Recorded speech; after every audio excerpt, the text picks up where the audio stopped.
Hello and welcome to the Summon, the African Summon, where we connect you to Africa and African culture. Today we continue our story, The Good Foot, by Cameroon's Nsanda Eba. Do invite your friends, neighbors, and loved ones. Join us for this read. While you're at it, we would appreciate you subscribing to our channel. Like this video and share. Welcome.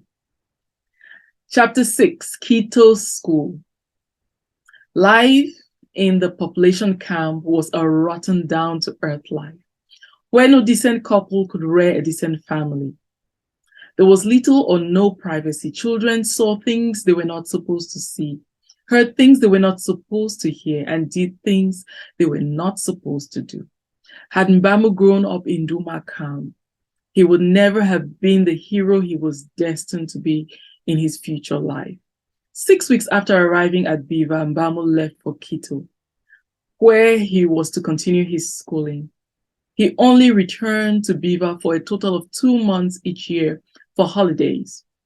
The denuding influence which these 2 months had over him could not overshadow the education he was receiving in the RCM school in Quito. Mbamu's first week in his new school were very impressive. This school was not like his old school at Tem, with only one class. The buildings here had zinc roofs and cement walls. The floors too were cemented, except for the infant section. It was a mixed school, and there were several girls in his class. Also, a good number of children were of his own age and size. The school had a band, and they marched twice a day, at the opening of school each morning and just after recess.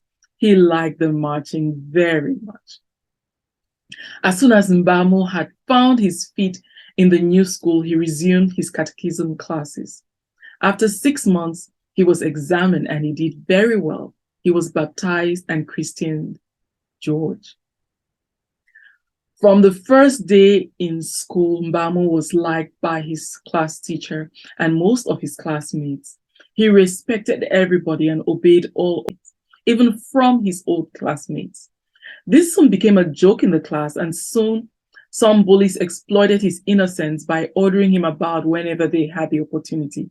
When the class teacher discovered this, he punished the boys concerned, and the practice died at once. Mbamu was a very clever boy as well. He was admitted into class 1, and therefore his earlier schooling and term now proved to be advantageous. He already knew the letters of the alphabet and could count up to 100.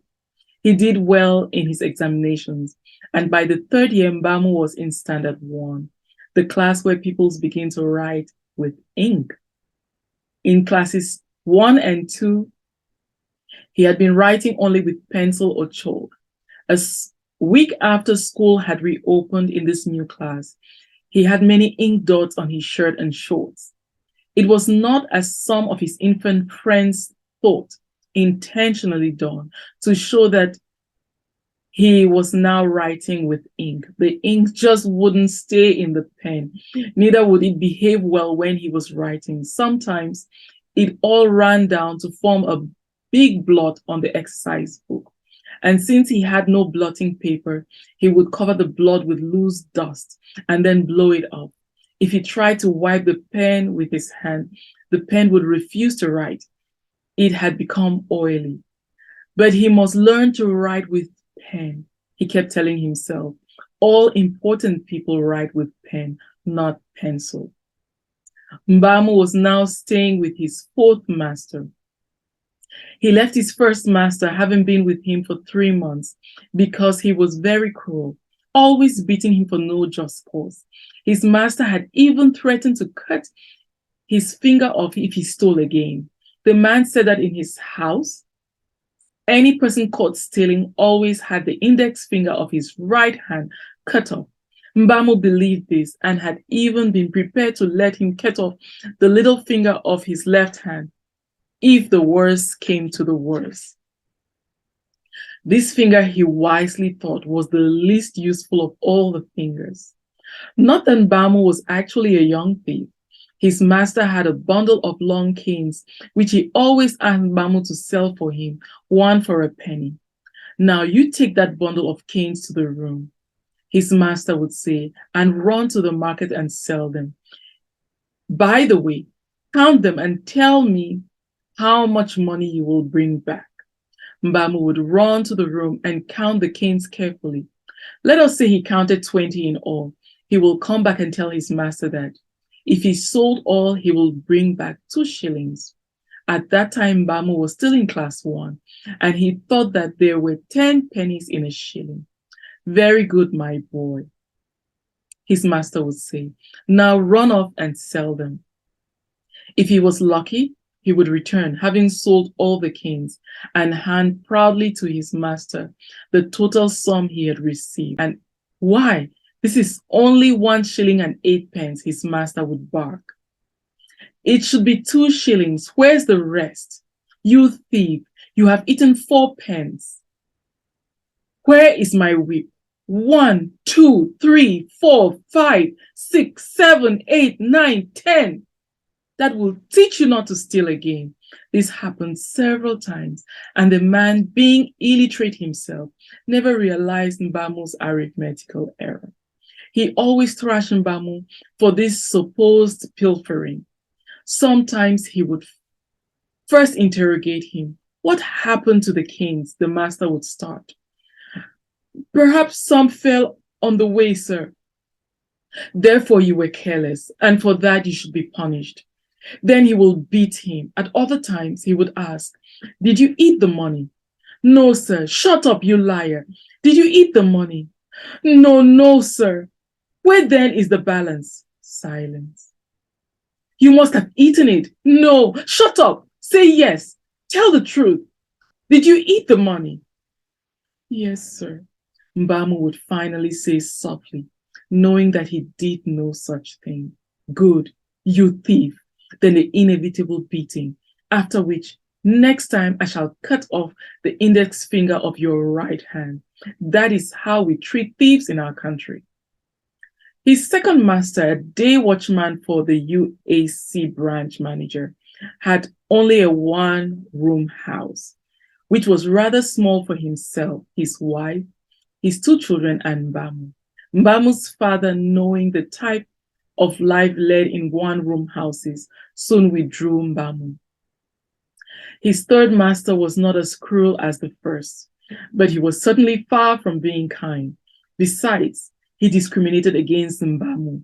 His children ate the best food, whereas Mbamu ate only crumbs and leftovers.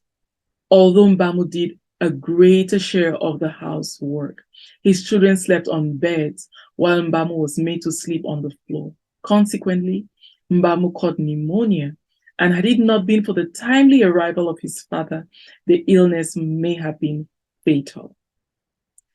His fourth master was not cruel, but it was too early to judge, since he had just been with him for a very short time.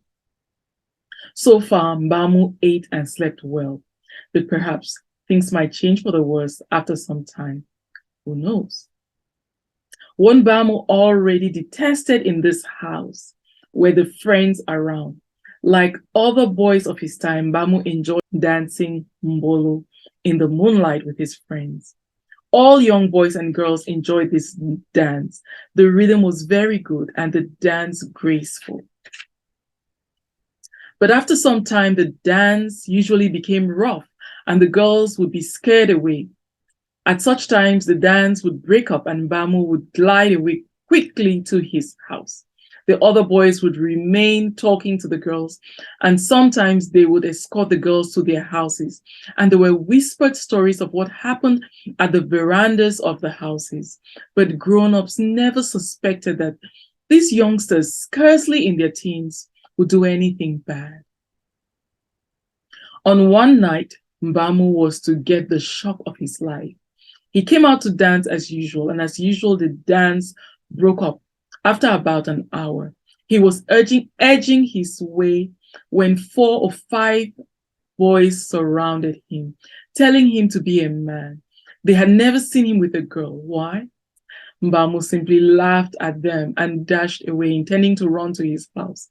But they closed on him and carried him shoulder high to the house of one of the girls. It had all been arranged. The parents of this girl were out, and the boys had arranged with her to embarrass Mbamu. Meanwhile, when Mbamu saw that kicking and scratching would not help, he became quiet. When they arrived at the girl's house, the boys set Mbamu down in the parlor and ran out, slamming the door behind them. The girl laughed and winked at Mbamu, who was already making for the door. On second thought, he stopped. The boys might still be near, waiting for him. Come on, don't be afraid. I'll not hurt you, the girl encouraged him. She came and held Mbamu from behind, round his stomach, but he struggled out of her hands, made for the door, and was soon out. The boys had gone. Mbamu heard the girl laughing alone in the house as he ran home to safety. He never danced Mbolo again. It was getting near the very important feast of Easter, and it was already Holy Week, the week after Easter. This meant an increased amount of work for all the school children. Under normal circumstances, there were 2 manual labor periods a week. Each period lasted at least 2.5 hours. During Holy Week, manual labor was daily. In fact, most teachers did not teach during this week. Apart from the compound being kept clean, the church being well scrubbed, and the Father's house washed, the main job was the carrying of stones for the new church. Holy Week was, like the rest of Lent, a period of self-mortification. The parish priest in his sermon had stressed this point. During this week, you should all relive the life and death of our Savior Jesus Christ. Lent is a period of fasting and prayer. But during Holy Week, your penance should be stepped up. Last Saturday, I heard throughout the night people singing and dancing in Street 6. This is a pagan way of life. No true Christian should be found dancing during this period. He then cited a certain nearby town, a section of which had been the unfortunate scene of a fire incident. It had been a devastating fire in which many people lost not only their homes, but all their earthly possessions. The priest used this timely tragedy to warn his flock against indulging in worldly pleasures during Lent. He likened the town to the biblical cities of Sodom and Gomorrah. The people of Likomba, he said, are always drinking and dancing. They never go to church. Now see what happened to their town. I am telling you now to refrain from drinking and dancing during Lent. Otherwise, you may receive the same punishment from heaven. Not that Christians had been allowed to attend ballroom dances, even outside the Lent period, at least not the Catholics. Ballroom dancing was considered pagan and evil. It was an unclean dance that led to innumerable temptations. Any Catholic found near a dancing hall, let alone caught dancing, was reported to the priest, and for that, he did some penance. He carried a quantity of stones for the new church. So very few Catholics went to the dance on Saturday night. From their houses, they would hear the happy laughter of the merry weekenders enjoying themselves. Most Catholics obeyed these instructions and remained indoors. A few damned the consequences and went to dance, and then carried stones afterwards. Christians carried stones also if they were too poor to pay their monthly contributions to the church. The church contributions were paid in cash or in kind. Those who could afford it paid in cash, a shilling a month for men, 6 pence for women, which amounted in a year to 14 shillings for men and 7 shillings for women. This unusual arithmetic was justified because, as some humorously put it, the church year had 14 months. It went like this. Every Christian was given a contribution card on which was recorded his or her contribution month by month. The card was divided into 14 parts, 1 part representing each calendar month, and 2 extra parts for the seminary fund and the Pope's fund. Some ardent Christians whose only way of reckoning months was through their contribution cards, actually believed that there were 14 months in a year. People whose contribution cards were not up to date were refused the church's sacraments. All types of excuses were concocted to make people carry stones for the church. If it was not dancing on Saturday night or inability to pay contributions, it was as punishment for their confessed sins. As can be expected, it was the poor peasants who were the chief victims of this stone carrying.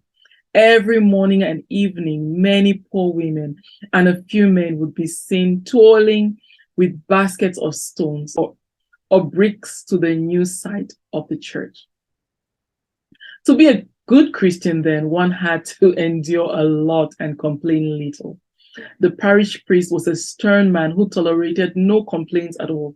He would pace up and down the aisles of the church, apparently reading from his breviary, but actually was taking a mental note of the minutest detail of all that was happening in the church. One evening, after evening prayers, he did not, as usual, go straight to his house. He went in the opposite direction to his cook's house.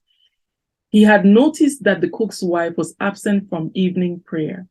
She had been absent on 2 previous occasions, and this third time was just too much. He came to the house, breviary in hand, and found her busy in the parlor. "Why are you not in the church this evening?" he charged. "I was." "You bush monkey." He did not even allow her to say a word. "Do you think I allow you to live in the mission for you to set a bad example to the rest of the women?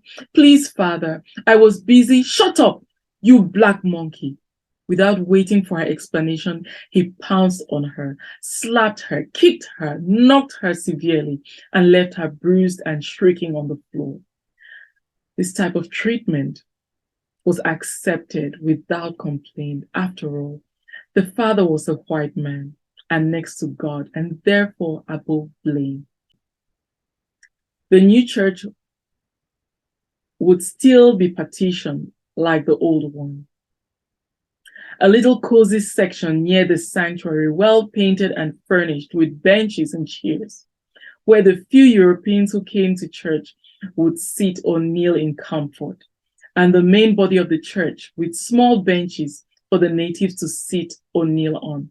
The church warden with their long, slender poles, which they used to tap the nodding heads of sleeping people in the oppressive heat of the church, or to bring daydreaming children back to the divine presence, and the coarse voice of the parish priest, who still make sure that none of the natives took a seat in the section reserved for Europeans. Mission workers were very unhappy, especially at Quito. They were paid low wages and worked for long hours. Actually, they closed work at the same time as other plantation workers, which was about 3 o'clock. But whenever they went home, they found that the plantation workers had long arrived and had even finished their lunch. The paradox was that a special mission time was kept, which was 1 hour slower than the standard government time.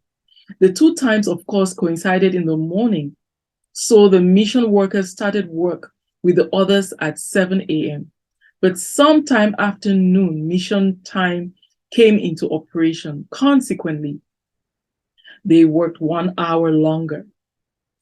Neither were the school teachers happy. Their salaries were low, but they did not complain about this since they took up the jobs voluntarily.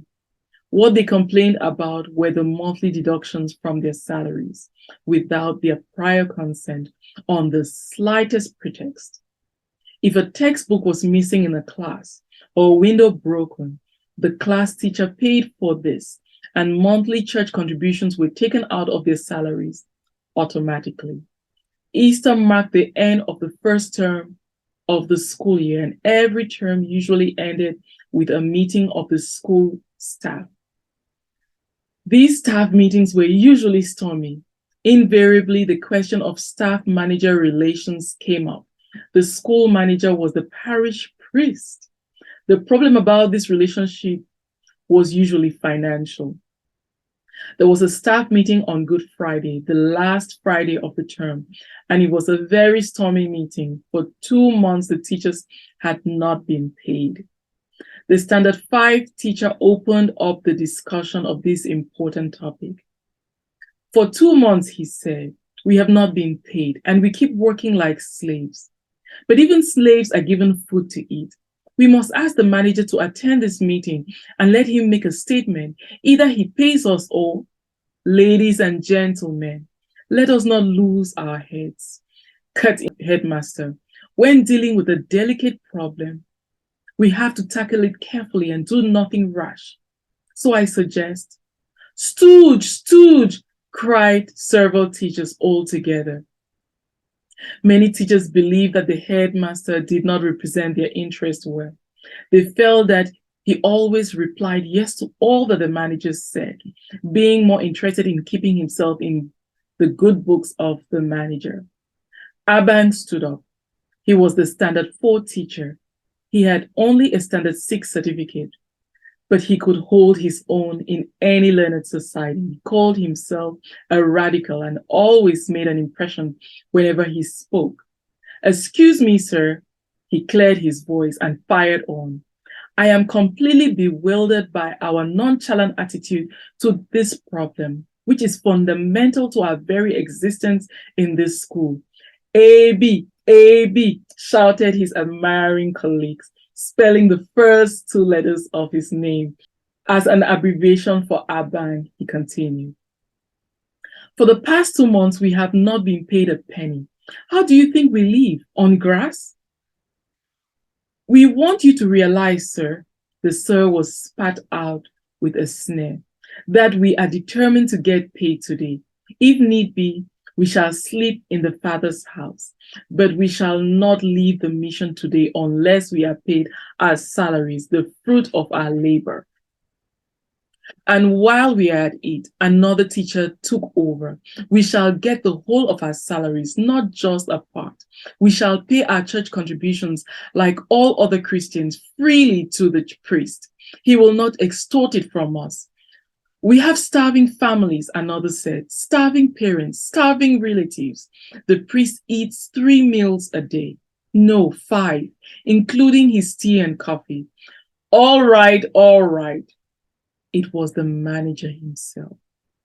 He had been eavesdropping in the nearest classroom, and at this opportune moment, he revealed himself.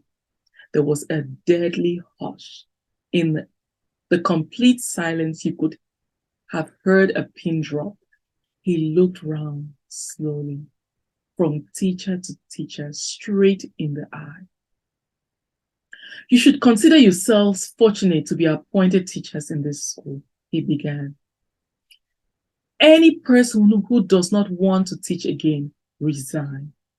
When I first came to your country, what were you? You, Aban.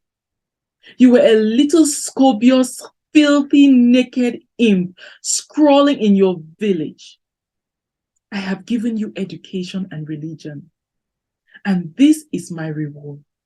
See how well dressed you are, and think of your less fortunate brothers and sisters at home, all groveling in mire like swine.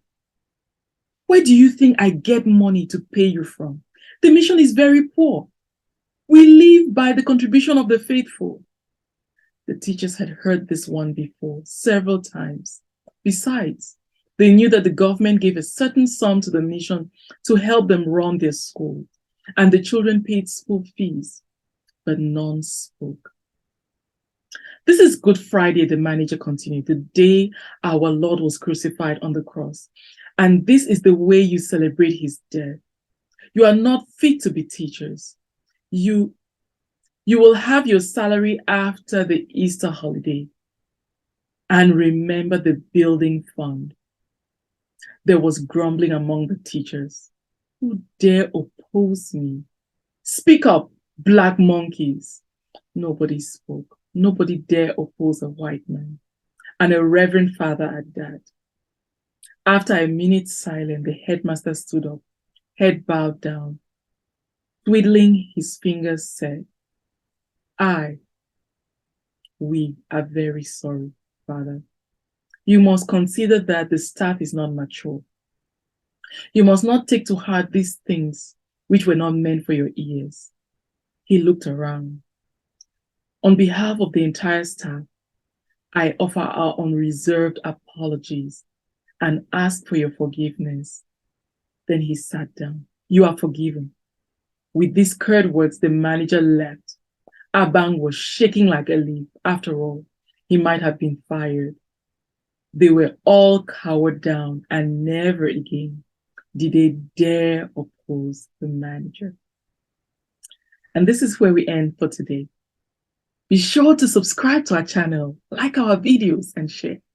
Until next time, Aman Ondo Akono saying, thank you for responding to this summer.